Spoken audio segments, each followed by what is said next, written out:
우리가 만약에 이름이 없다면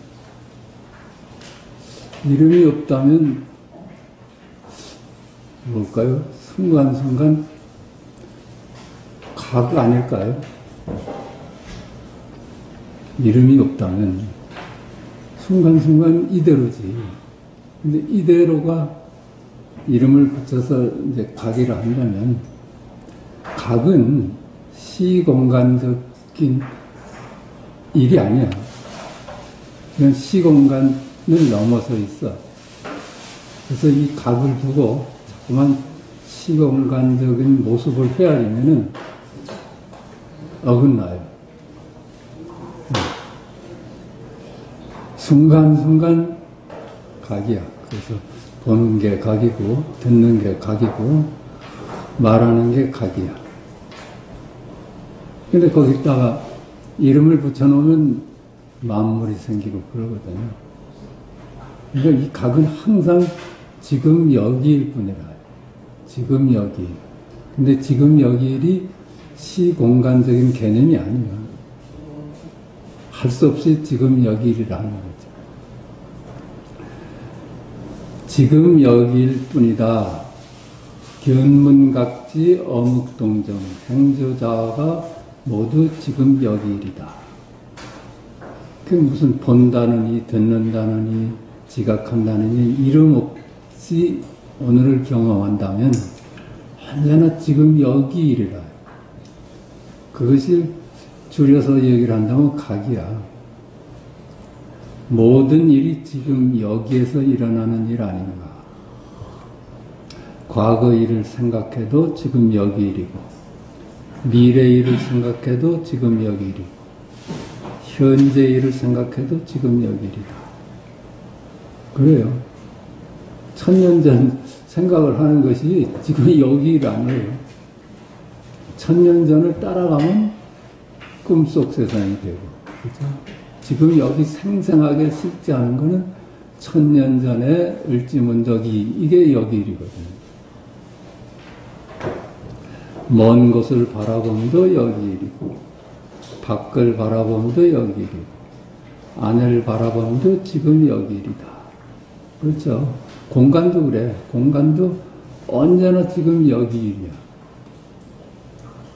그걸 이제 이름을 지어서 보면 안팎이 나뉘어지고 동서가 나뉘어지는데 지금 여기 일이라.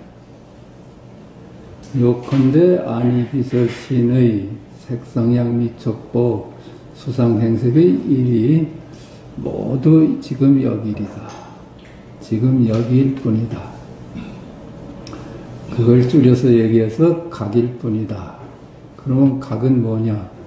7749다. 그래요. 만법이 귀일한다는 거거든. 만법이 하나로 돌아가. 만법이 각 하나로 돌아가는데, 그럼 각은 뭐냐? 그래요, 그냥. 7, 8이 56이구나. 하늘은 맑구나. 이게 지금 여기 일이거든요.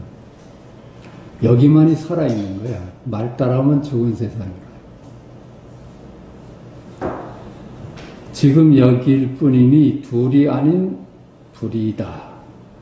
그러므로 지금 여기를 떠나서 따로 있다고 보여지는 과거, 현재, 미래는 실체가 없어. 그 이름이 과거, 현재, 미래다. 그렇죠. 이거 분명하잖아요. 과거, 이게 살아있지. 옛날에 살아있겠어요? 그건 그림자지. 지금 여기를 떠나서 따로 있다고 보여지는 동서남북, 안팎, 원근은 모두 실체가 없어. 그 이름이 동서남북요, 안팎요, 원근이다. 그래요. 먼 곳에 있다. 그것이 어디이겠어요? 은하수까지는 참으로 멀다. 이게 여기 일이지. 그러니까 시공간이 모두 실체가 없는 이름일 뿐이니 시공간적 존재인 나도 너도 나아가 만물이 모두 실체가 없어서 그 이름이 나요. 너요 만물이다. 근데 우리가 전 시간에 상선약수라고 그랬잖아요. 물은 자기를 고집하지 않잖아요. 이 마음도 자기를 고집하지 않아, 마음. 그래서 그게 선을 만나면 선의 마음, 점을 만나면 점의 마음, 입체를 만나면 입체가 마음이고, 시공간을 만나면 시공간이 마음이고, 자기는 어떤 모습이 따로 있질 않으니까 전부 마음이라. 우리가 확인할 수 있는 건 지금 여기, 과거로 확인되는 거예요.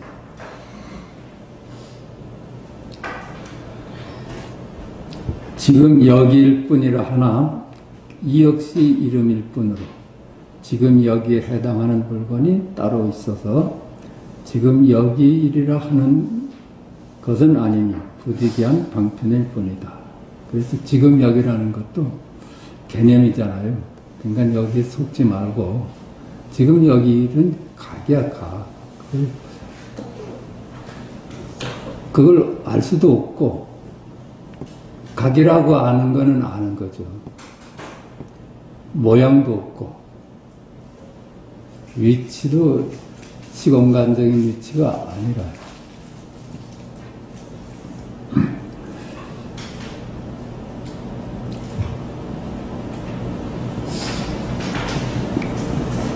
그러니까 해능이 말대로 본래 무일물이다. 본래 한 물건도 없어. 지금 여기일 뿐이야.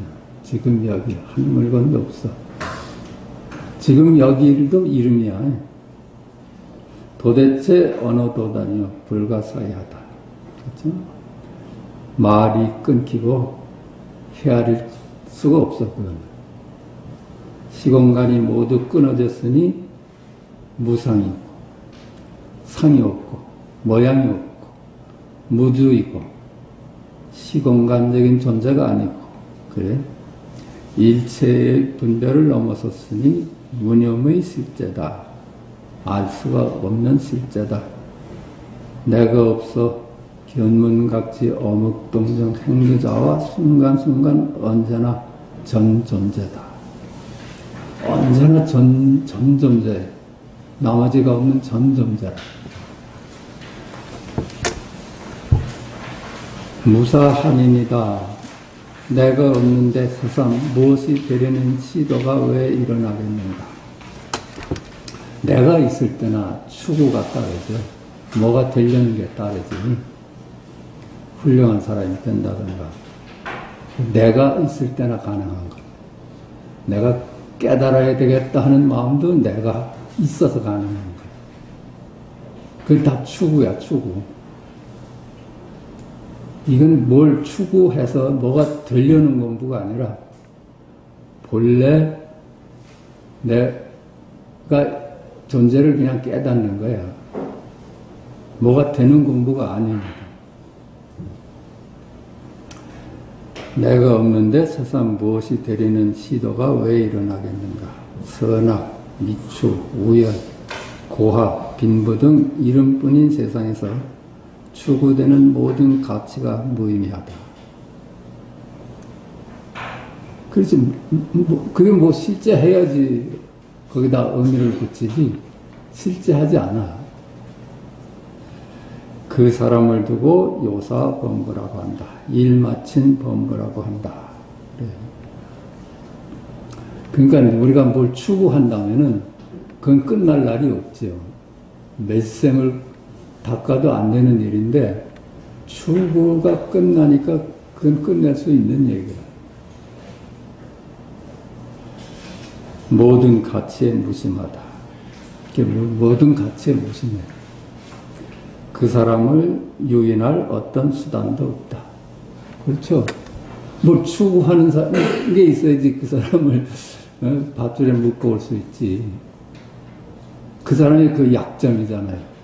저 사람을 이용해 먹으려면 저 사람이 뭘 바라는가. 이걸 알아가지고 그걸 갖다 주면은 낚시에 걸리잖아. 근데 이 추구가 떨어져 나간 사람은 어떤 낚시밥도 물질 않아. 양무제는 후일, 달마를 붙잡지 못한 것을 후회하고는 다시 모셔올 것을 지공화상과 의논한다. 이제 양무제가 달마를 잘못 보고 배척했잖아요. 그러고 나서 지공화상한테 들으니까 정말 대단한 스승을 버렸거든. 다시 모셔오라 그랬대. 이에 지공화상은 이렇게 답했다 한다. 즉 세상의 모든 밧줄을 다 동원하더라도 달마를 데려올 수는 없습니다. 그렇죠. 무슨 추구하는 게 있어야지 그게 낚싯밥이 되는데, 나 없는 달마를 무슨 그물로 잡아올 수 있겠는가? 나라는데 지금 그물에 잡혀 있지, 우리가. 그죠? 스스로 만든 나한테. 그는 나가 없어 가되 간 바가 없고, 보되 본 바 없고, 말하되 말한 바 없다. 그렇죠. 내가 없으니까 주체가 사라졌어. 주체가 사라졌으면 객체도 사라졌어. 오직 부처뿐이라. 오직 부처뿐이야. 오직 각뿐이야. 그래서 부처님을 각자라고 하는 거야. 부처님 보고 그 당시는 사람 아니면 신이었대요. 그러니까 이제 깨닫고 나오시는 부처님한테 당신은 누구냐고 물었대요. 당신은 사람이요? 아니면 신입니까? 그랬더니 나는 사람도 아니고 신도 아니고 각자입니다. 그랬대요. 각이라 각.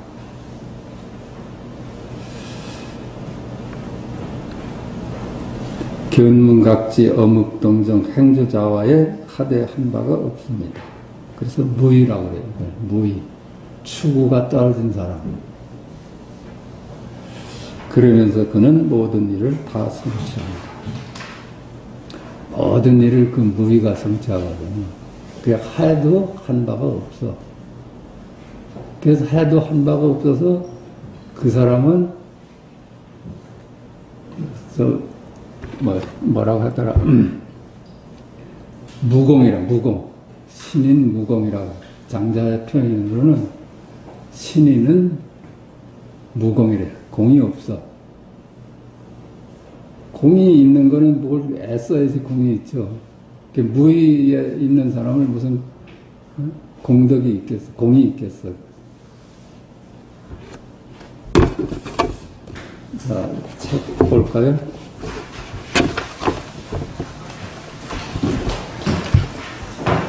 비량지,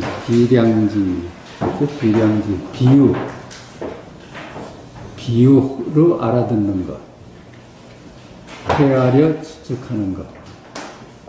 그 비량지는 우리가 경전을 그렇게 공부해 왔거든요. 헤아려 추측하고, 단지 자기에게 안목이 없기 때문에 남이 만든 안목에 의지하니 교학에서는 이를 일러 비량지라고 한다. 자기 안목이 없기 때문에 석가께서 설하신 경전을 통해서 공부를 해. 이걸 비량지라고 한다. 그래서 남이 만든 안목이지. 석가께서 만든 안목이지. 경전은 결국은. 교학에서는 이를 일러 비량지라고 한다. 그래서 이 비량지가 이게 마지막 공부가 안 된다는 거야. 물론 그걸 통해서 깨닫는 사람도 많겠지만은 일단 선가에서는 이렇게 얘기해. 그런데 지금 부처의 견해를 탐낸다면 이 역시 비량지이고 세간에서 비유하면 이것은 수녀이다.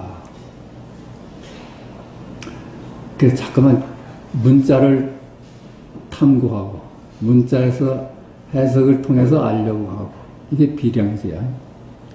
그 세간으로 말한다면 수언유이다. 비유.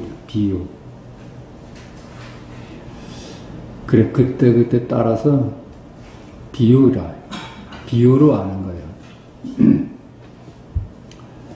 불요의교는 수언유이고, 요의교는 영유이다. 그러니까, 불요의교라고 그러죠. 뜻을 헤아려서 아는 공부는 그게 끝내는 공부가 못 돼. 계속 머리를 헤아리고 짐작하고 그러니까. 근데 요의교, 일을 마칠 수 있는 공부, 일을 마칠 수 있는 가르침은 우리 조사선을 두고 하는 얘기예요. 이 조사선은 요의교다. 일을 마칠 수 있는 가르침이다. 일을 마칠 수 있잖아요. 각이라는 데서도 만족지 않고 거기서 한 발 더 나아가라 그러거든. 그죠? 마음법이 전부 이 하나, 각으로 귀결되는데 각은 뭐냐? 이 질문이 조사선에서 있거든. 그래서 뜰 앞에 잣나무다가 마지막 진실이 될 수 있는 거야. 그건 뭐 해석의 여지도 없고 그걸 추측할 일도 없고 그냥 뜰 앞에 잣나무다. 이게 마지막 진실이고 전 존재라. 그러니까 요의교지. 끝마치는 공부라. 끝낼 수 있는 공부라. 머리, 눈, 골수, 뇌를 버리려면 영유이니 지금 부처 깨달음 등의 법을 좋아하지 않으면 곧 영유이다. 우리가 머리, 눈, 골수, 뇌를 버리는 영유이니 이게 왜 이런 비유를 했는가 싶은데 왜 달마 스님이 자기 제자들을 놓고 너희들이 얻은 법을 일러라 했잖아. 그래서 너는 내 살갗을 얻었다. 너는 내 뼈를 얻었구나. 단지 이조 회가한테는 내 골수를 얻었구나. 그랬다고 그러잖아. 회가는 묵묵히 침묵을 지켰거든. 그 너는 내 골수를 얻었다. 여기서 이 단어를 쓴 건가 봐. 머리, 눈, 골수, 뇌를 내버리면 영유이니. 그렇죠? 전부 버리면은 그게 영유야. 여기서 공부를 끝내잖아요. 이게 영유라. 그냥 드러내 보여주는 거예요. 지금 부처 깨달음 등의 법을 좋아하지 않으면 곧 영유이다. 그렇죠.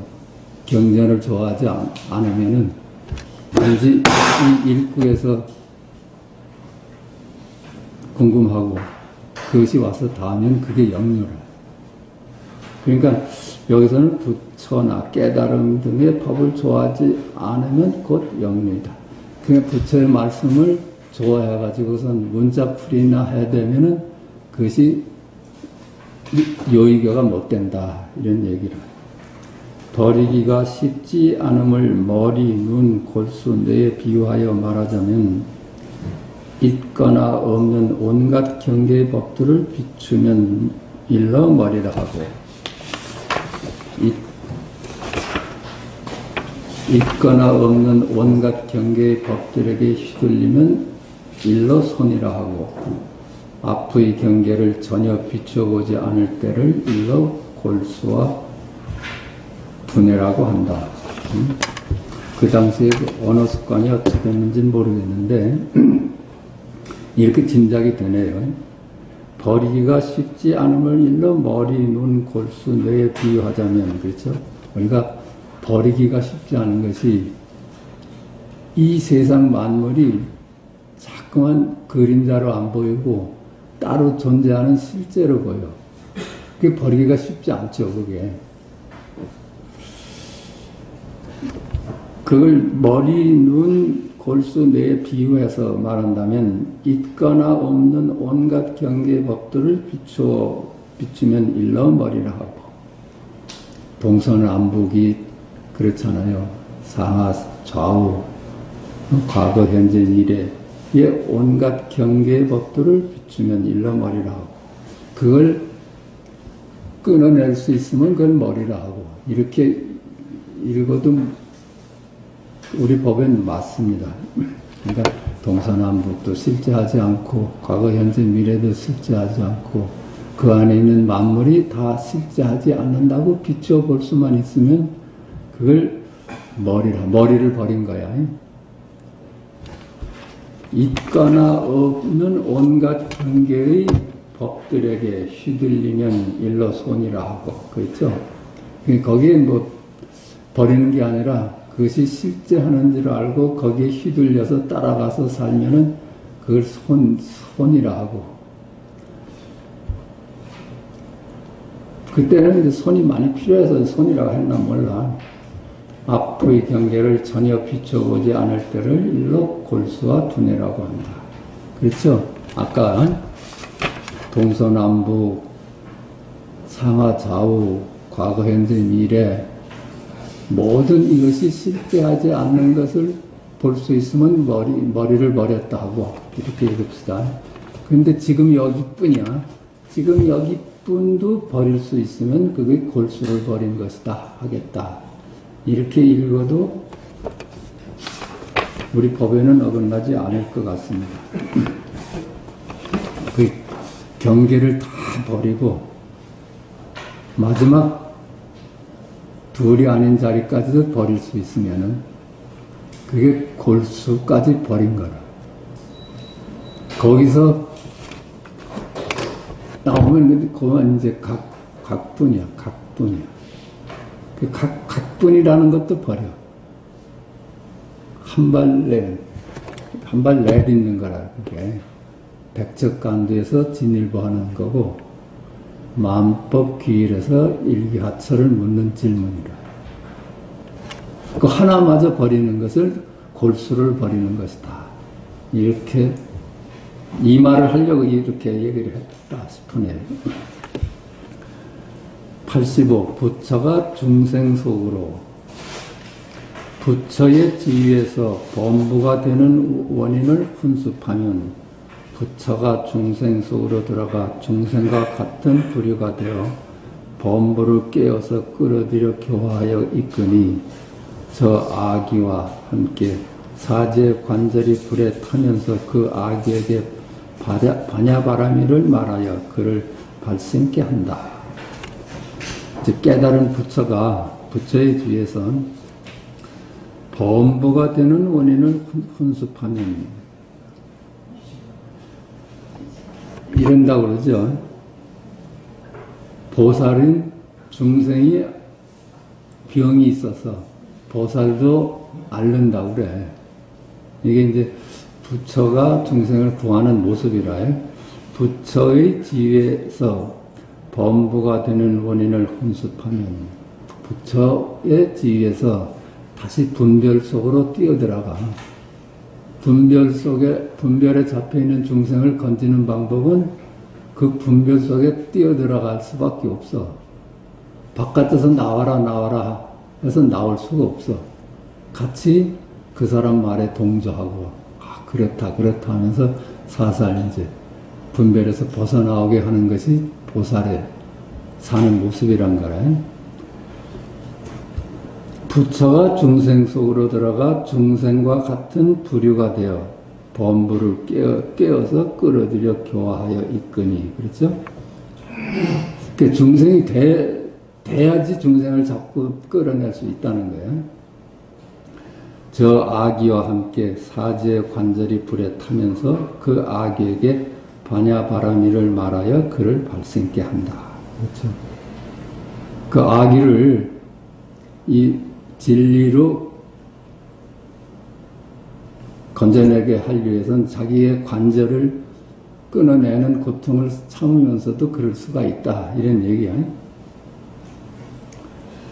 만약 한결같이 부처의 지위에 머물러 있다면 무엇에 의지하여 그들에게 다가가 그들과 더불어 말할 수 있겠는가. 그렇죠.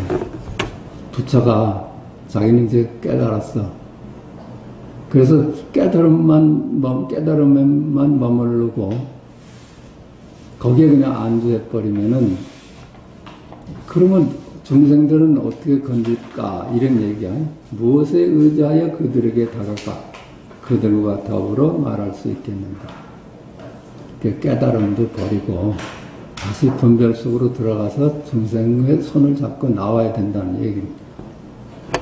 부처는 온갖 중생의 부류 속으로 들어가 중생들에게 배와 뗏목을 만들어주면서 그들과 함께 고통을 받으니 그 수고스러움이 끝이 없다. 보살이 사는 모습을 이렇게 얘기하네요. 온갖 중생의 부류 속으로 들어가서 중생들에게 배와 뗏목을 만들어주면서 건져내는 거야. 그들과 함께 고통을 받으니 그 수고로움이 끝이 없다. 근데 그 수고로움이 끝이 없는데 부처가 고통스러운 곳에 들어가는 것은 중생이 고통을 받는 것과 같으나, 그렇죠? 아프기는 마찬가지야. 그렇겠지. 중생의 고통이 부처라고 그 고통이 없겠어요? 이 얘기야.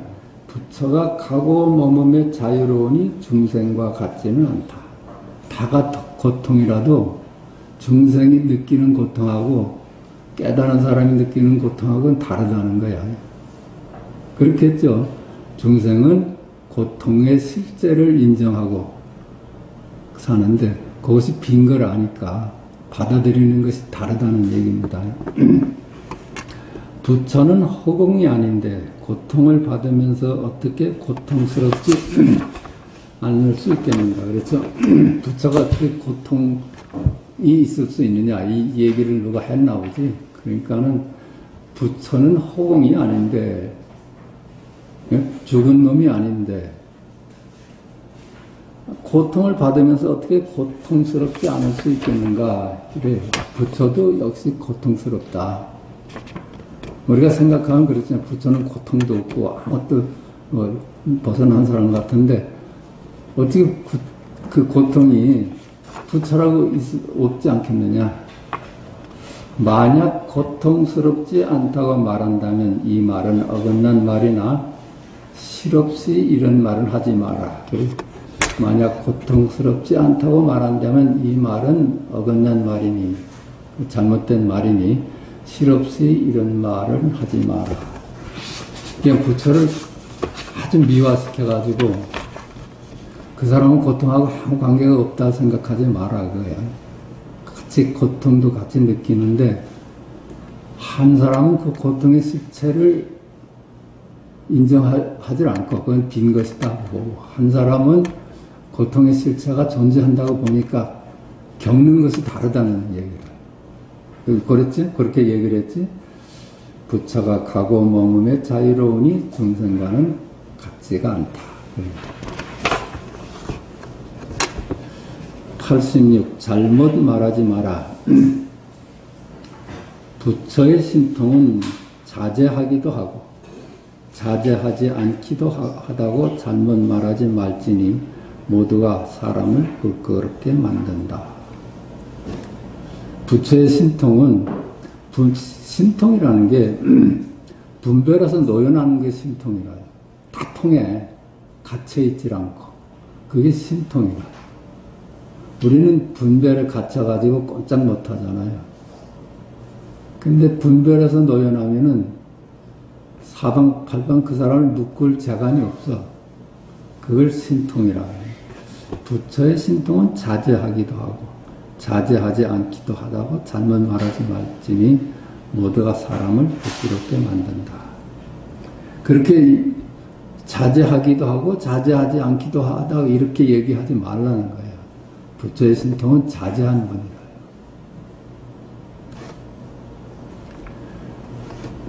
부처는 유이기도 하고 무이기도 하다고 감히 말하지 말라. 그렇죠?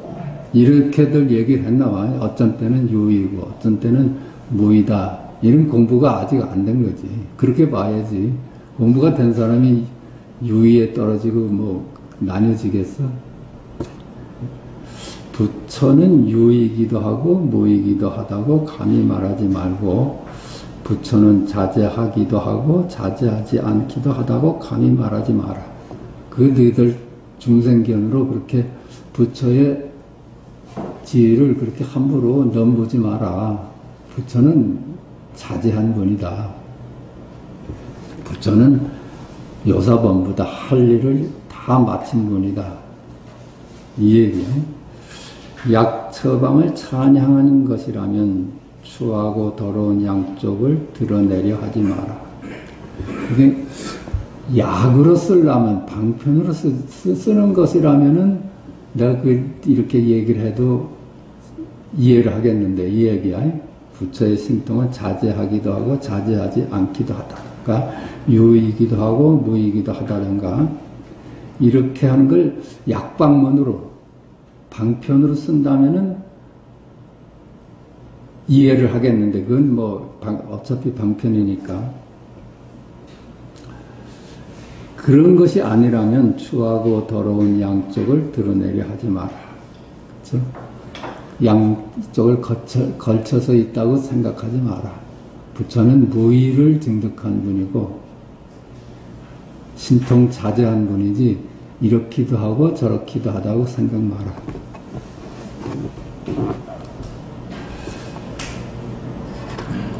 경에서 말했다. 만약 사람이 부처의 깨달음을 분별하여 옳다고 여기는 쪽에 놓아둔다면 그 사람은 큰 죄를 짓는 것이다.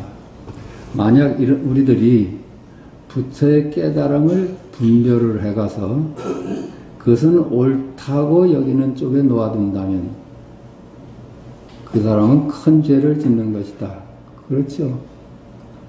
부처의 말씀은 항상 진리고 옳고 그렇다고 얘기를 하면 그 부처의 말씀에 잡혀버리는 거야.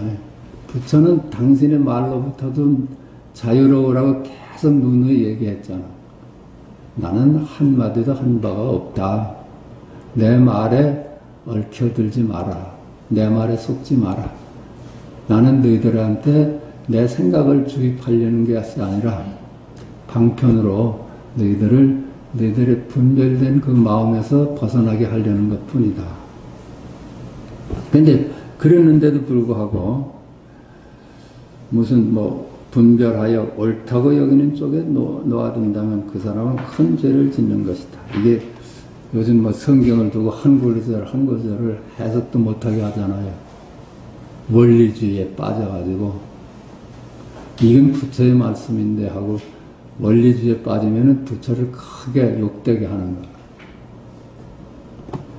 또 말했다. 만약 부처를 알지 못하는 사람에게 이와 같이 말한다면, 아래와 같이 말한다면 허물이 없을 것이다.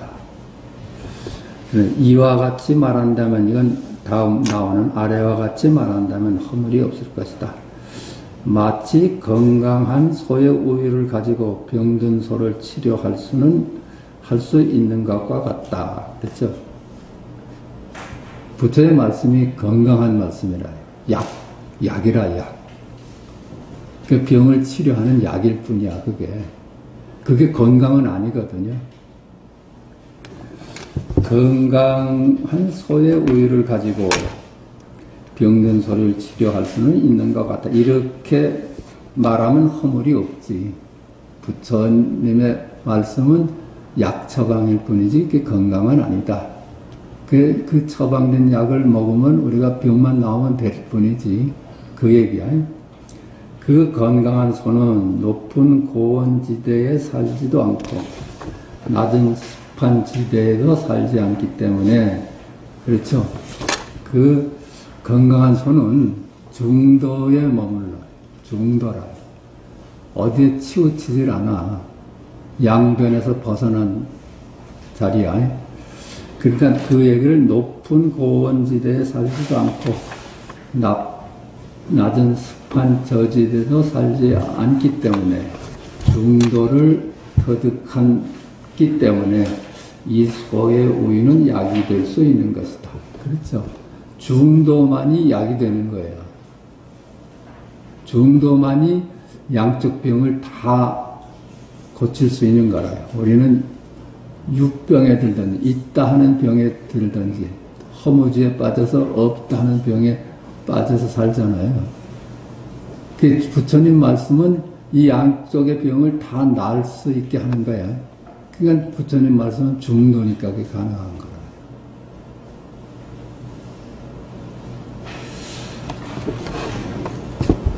높은 고지대는 부처를 비유하고 낮고 습한 지대는 중생을 비유한다. 이건 어때요? 높은 고원지대는 부처를 비유하고, 여기서 읽잖아요. 건강한 소는 높은 고원지대에 살지도 않고 낮은 습한 지대에도 살지도 않기 때문에 그 중도잖아요. 높은 것도 아니고 낮은 것도 아니에요. 높고 낮은 양변을 다 내려놨어. 그렇기 때문에 부처의 말씀이 모든 병에 약이 될 수 있는 거 알아요. 근데 높은 고원지대는 부처를 비유하고 낮고 습한 처지대는 중생을 비유한다. 이건 다 병이라요. 그죠? 높은 고지대를 둔다던가 낮은 중생은 낮은 데 산다던가 부처는 고지대 산다는 건 이게 다 병이라요. 병. 부처병이라요. 부처병. 중생병이야. 그건 다 고쳐야 될 것들이고 오직 중도만이 부처병도 고칠 수 있고 중생병도 고칠 수 있는 거야. 부처가 되기를 원한다면 그 부처병이 든 사람이에요. 이미 자기가 부처임을 깨닫는 공부지 부처가 되는 공부를 한다면 부처병이 든 사람이야. 열애의 생로병사.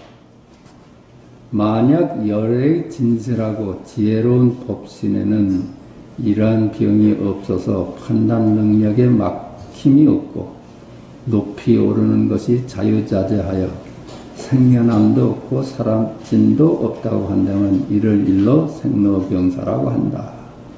만약 열애의 진실하고 지혜로운 법신에는, 그렇죠? 이러한 병이 없어서, 그렇죠? 이러한 병이 없어서, 그게 이러한 병이 여기서 뭘까요? 유르의 병이야. 분별에 잡혀서 사는 병이야. 부처는 지혜로워가지고 분별에 잡혀 사는 병을 앓질 않아. 그게 무루지에 이른 분이라. 우린 잠깐 따라가잖아요. 사물을 보면 혹해서 따라가고, 그게 유루, 새는 거거든. 판단 능력에 막힘이 없고, 높이 오르는 것이 자유자재하여 생겨남도 없고, 그렇죠? 왜 부처가 지혜로운지 아세요? 중도를 얻었기 때문에 지혜로운 거라. 한쪽에 치우치질 않아 있기 때문에 지혜로울 수 있는 거예요.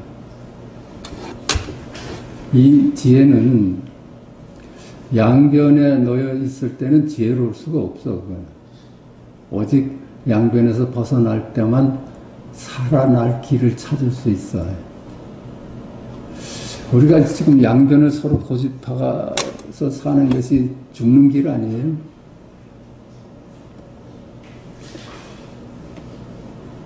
이렇게 판단 능력에 막힘이 없고 해탈이야. 높이 오르는 것이 자유자재하여 생겨남도 없고 사라짐도 없다. 그렇죠? 생사를 다 여의어서 그거를 생겨난다고 할 수도 없고 사라진다고도 할 수가 없어. 우리 일생도 그래요. 살아온 거예요. 죽어온 거예요. 양면을 갖고 있잖아요. 그 살아왔다고 할 수도 없잖아. 사라진 부분을 두고선 죽어왔다고 그렇게 말할 수도 있는 거 아니에요? 어제 내 몸이 없는데 죽어왔다고 하지. 또 새로 늘 생겨났으니까 살아왔다고도 할 수 있지. 그러니까 생겨남도 없고 사라짐도 없다고 한다면 이를 일러 생로병사라고 한다. 그게 열반이라. 생로병사가 그대로 열반이라. 어? 생겨남도 없고 사라짐도 없어.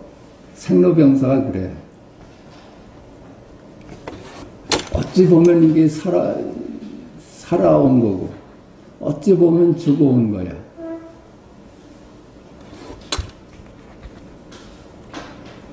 어찌 보면 태어난 거고, 어찌 보면 죽은 거야. 그 양변이잖아요. 이 몸도 마찬가지잖아. 죽었다 했는데 살아있잖아요.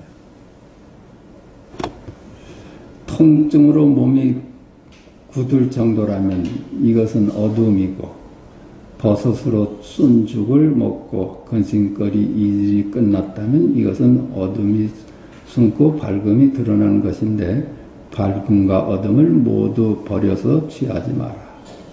그게 그렇죠? 통증으로 몸이 굳을 정도라면 이것은 어두운 거, 고통이죠. 그래서 약을 먹어. 버섯으로 쏜 죽을 먹고 근심거리 이질이 끝났다면 이것은 어둠이 숨고 밝음이 드러난 것인데, 그 양변을 다 버려서 취하지 마라. 건강과 병을 다 이름이다. 이름이다. 그러니까 병도 버리면 건강도 버려라. 그 얘기를 해요.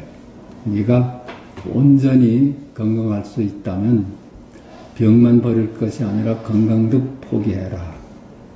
그래야지 참으로 건강할 수가 있다. 그렇잖아요. 우리는 건강 아니면 병이라고 양분해서 보니까 언제나 병 아니면 건강이지. 그것이 병도 건강도 이름일 뿐이다 하면 언제나 여여하지 않아요? 그러니까 밝음과 어둠을 모두 버려서 취하지 마라. 병과 건강을 모두 취해서 버리지 마라. 그게 다 이름일 뿐이고 개념이다. 취함이 없고 또 취함이 없음도 없다면 그것은 밝음도 아니고 어둠도 아니다. 취함도 없고 취함이 없음도 없다면 그것은 밝음도 아니고 어둠도 아니다. 우리의 본래 자리는 밝은 자리도 아니고 어두운 자리도 아니야. 다 개념을 넘어서 있어. 그 얘기를 해요. 우리가 정도의 자리는 좌도 아니고 우도 아니고 밝음도 아니고 어둠도 아니야. 그래서 능히 어둘 수 있고 능히 밝을 수 있는 거야. 왕궁에 태어나서 야소다라와 결혼하는 등 일생 동안 8가지 모습으로 살면서 도를 이루었다고 하는 것은 성문과 외도가 헛된 생각으로 헤아린 것이다. 그렇죠? 석가의 일생이 있잖아요. 팔상도에 그려진 일생. 그 왕궁에서 태어나가지고 야소다라 공주와 결혼을 해서 나우라를 낳고 그러잖아요. 그 일생 동안 8가지 모습으로 살면서 도를 이루었다고 하는 8가지 모습, 팔상도가 그려져 있잖아요. 절에 가면은. 그렇게 모습으로 살면서 도를 이루었다고 하는 것은 성문과 외도가 헛된 생각으로 헤아리는 것이다. 그렇죠? 그게 그런 과정을 거쳐가지고 수행이라는 집을 떠나고, 그죠? 집을 떠나고 수행을 거쳐서 결국에는 부처를 이루었다 하는 건 소승들이 하는 얘기다. 꼭 그렇게 살 필요가 없는 거야. 조사선에서는 수행을 절대 용납하지 않아. 수행을 한다 하면 그건 잘못된 것이다. 잠깐 둘로 나눠가지고 여기는 아니고 저쪽이 진리다 하는 사고가 수행을 낳는 것이다.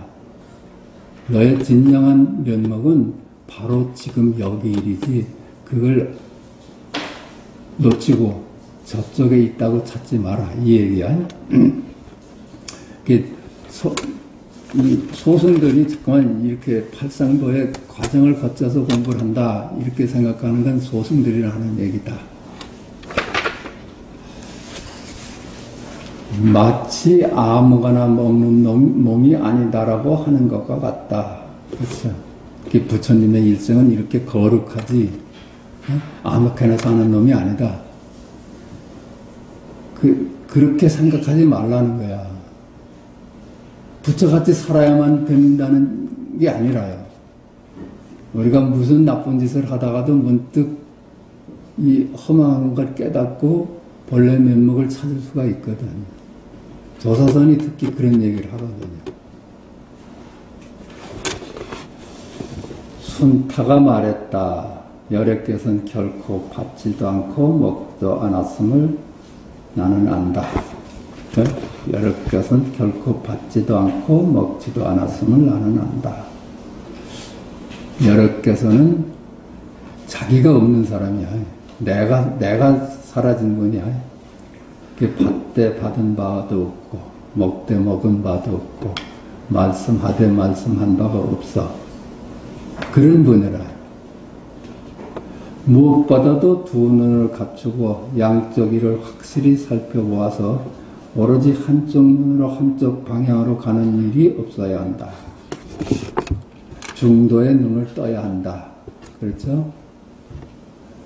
좌측이나 우측이나 한쪽 눈을 감고 한쪽 눈만 쓰면 안 된다.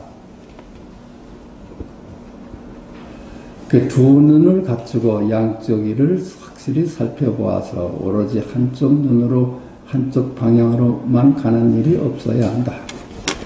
선하게 두 눈을 갖고 살아라 이 얘기라. 선도 실제하지 않고 악도 실제하지 않은데 그런 눈으로 선하게 세계를 사는 겁니다.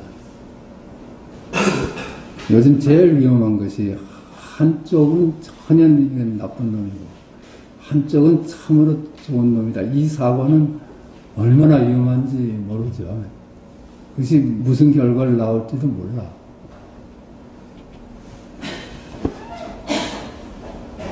그렇게 한다면 어느 쪽에 이르겠느냐? 그렇게 한다면 어느 쪽에 이르겠느냐? 그렇게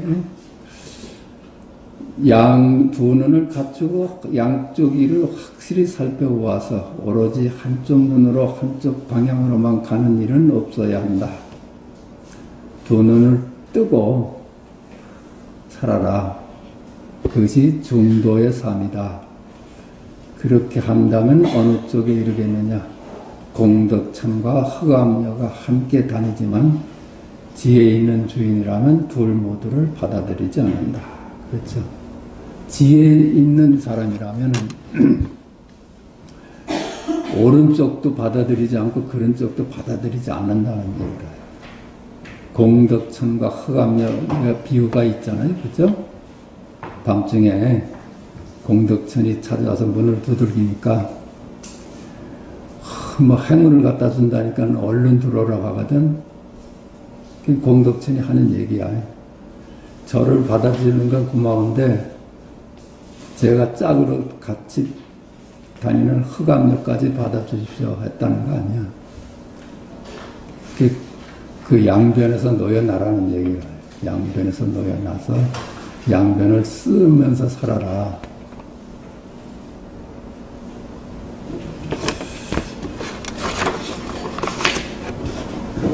이제 조금 쉬겠습니다.